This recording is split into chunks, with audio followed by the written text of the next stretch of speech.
नमस्कार दोस्तों, आज की विशेष कहानी है सॉन्ग्स ऑफ पैराडाइज। हो तुम रिबा। दोस्तों, दास्तान है वर्ष 1927 में श्रीनगर में जन्मी राज बेगम की। एक साधारण सी निम्न मध्यम वर्गीय परिवार में जन्मी राज को ना तो संगीत की विरासत ही मिली और ना ही उसके इस गुण विशेष पर उनके परिवार या समाज परिवेश से किसी तरह का कोई प्रोत्साहन या प्रेरणा ही मिल पाई थी। पर्दे और समाज की बेहिसाब बंदिशों के कैद में सजा याफ्ता स्त्रियों की भीड़ से निकलकर राज बेगम औरतों और कलाकारों के लिए एक आकाशदीप यानी लाइट हाउस बनकर के उभरती हैं। विपरीतताओं की आंधियों का सामना करके राज बेगम कश्मीरी लोक संगीत को दुनिया के सामने लाने वाली कश्मीर की पहली फीमेल रेडियो सिंगर बनी। लगभग 3 दशकों तक रेडियो कश्मीर की सबसे बुलंद आवाज़ बनकर इस कश्मीर कोकिला ने गज़ल, ठुमरी और लोकगीत गाकर इस संगीत को जैसे अमर बना दिया।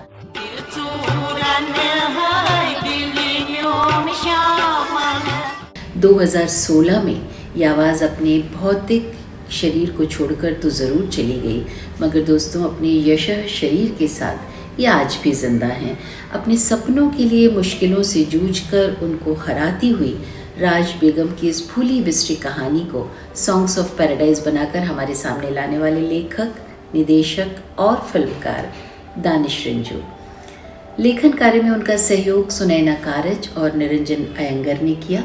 इस मायने में ये फिल्म एक महत्वपूर्ण ऐतिहासिक और सामाजिक दस्तावेज के रूप में भी जानी जा सकती है। कश्मीर की स्वर कोकिला पद्मश्री से नवाजी गई राज बेगम को इस फिल्म में नूर बेगम कहा गया।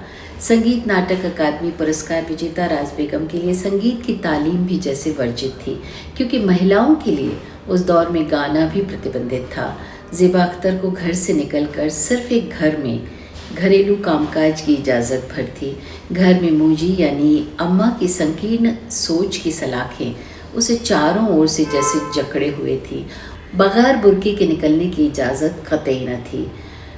मगर दोस्तों, अल्लाह बड़ा कारसाज होता है। वो ऐसा तिलिस्म रचता है कि नामुमकिन भी मुमकिन में बदल जाता है। एक सच्चा जौहरी हीरा तलाश भी लेता है और उसे तराशता भी है। संगीत के सुच्चे साधक मास्टर जी किसी शादी में गीत गाती महिलाओं की भीड़ के बीच इस रूहानी आवाज़ को जैसे खोज ही लेते हैं और आखिर सदियों से घर की चार दीवारी में दम घोटती असंख्य आवाज़ों के बीच ये खुशकिस्मत आवाज़ एक दिन कश्मीर की आवाज़ बनकर सामने आती है। मगर हीरे की तलाश का ये सफ़र आसान न था और यहीं से फिल्म शुरू होती है। एक मुफलिसी के दौर से गुजरते हुए दर्जी की युवा बेटी ज़ेबा के संघर्षशील चरित्र को अपनी कला के माध्यम से स्क्रीन पर चित्रित किया है सबा आज़ाद ने और उसके सीनियर रूप को पर्दे पर निभाया है सोनी राजदान ने। दोनों ही विश्वसनीय अभिनय से अपने पात्र के साथ पूरा न्याय करती हैं। मुश्किल कश्मीरी बोली को अपनी बेहतरीन संवाद अदायगी के साथ आप दोनों ने प्रस्तुत किया है। विशेष तौर पर सबा आज़ाद तो दर्शक को जैसे ये स्वीकार करने के लिए मजबूर ही कर देती हैं कि वो तो एक कश्मीरी ही हैं और कुछ नहीं।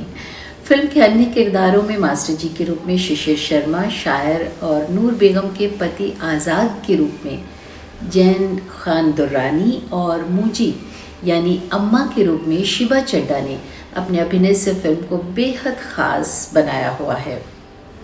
कश्मीरी संगीत की आत्मा को संजो कर रखने वाली ये फिल्म जो है, इसका संगीत तैयार किया है अभय सपूरी ने। फिल्म के संवाद भी दोस्तों बहुत ही सार्थक और बेहतरीन बन पड़े हैं। एक बानगी दिखाना चाहूँगी। हम सफ़र तो चुन नहीं सकते हैं, मगर हम सफ़र तो चुन सकते हैं। अच्छा हम सफ़र मिले तो मुश्किलें भी दिलचस्प बन जाती हैं। संवादों की भाषा भी स्थानीय बोलियों की छौंक की वजह से उसी महक से आप्लावित हैं। फिल्म में नूर से मन ही मन प्रेम करने वाले आज़ाद साहब जब अपनी खाला को उससे मिलवाते हैं तो वो भी जैसे नूर पर फिदा हो जाती हैं और उसे कहती हैं, तुम किसी से मत डरो, अपने पर लगाकर अपना आसमान खुद चुनो। फिल्म में ज़ेबा के पिता का किरदार भी अपनी प्रगतिशील सोच और बेटी के लिए अपने सहज स्नेहिल व्यवहार से दर्शक के दिलों पर जैसे दर्ज हो जाता है। काश हर बेटी का बाप ऐसे ही अपनी बेटी के लिए एक हिमालयी व्यक्तित्व सा हमेशा सामने आकर के खड़ा हो, यही दुआ है। दोस्तों, अपने शीर्षक को सार्थक करती इस फिल्म का संगीत बहुत कर्णप्रिय है। सॉन्ग्स ऑफ पैराडाइज के लगभग सभी गीत फिल्म के केंद्र बिंदु नूर बेगम के गाए अनेक उपलब्ध और अनुपलब्ध गीतों के खनक से जैसे गुंजायमान हैं। शायद यही वजह है कि इन गीतों में भी राज बेगम के गाए सुरों की शिद्दत और रूहानियत महसूस होती है, और इसके लिए फिल्म के संगीतकार और गायकों के लिए मैं बहुत बहुत शुभकामनाएं और बधाई देना चाहूँगी। दोस्तों, विगत वर्षों में कश्मीर पर बनी सभी फिल्मों से यदि इसकी तुलना की जाती है तो ये फिल्म कश्मीर की रूह कही जा सकती है। न सिर्फ कश्मीर की आवाज़ नाइटिंगेल ऑफ कश्मीर की कहानी बयान करने की वजह से, बल्कि सभी किरदारों की भाषा, संवाद अदायगी, तत्कालीन परिस्थितियाँ, माहौल, परिवेश, सिनेमेटोग्राफी, संगीत, लोकवाद्य, सुर, ताल, लय सभी कुछ मिलकर जैसे 2.25 घंटे के लिए हमें कश्मीर के रूहानी सफ़र पर ले जाने में कामयाब हो जाते हैं। दोस्तों, यदि आप भी इस अनुभूति से रूबरू होना चाहते हैं तो प्राइम वीडियो पर जाकर इसे देखिएगा ज़रूर, और वादा कीजिए मुझे कि कमेंट करके अपना अनुभव ज़रूर बताएंगे। नमस्कार।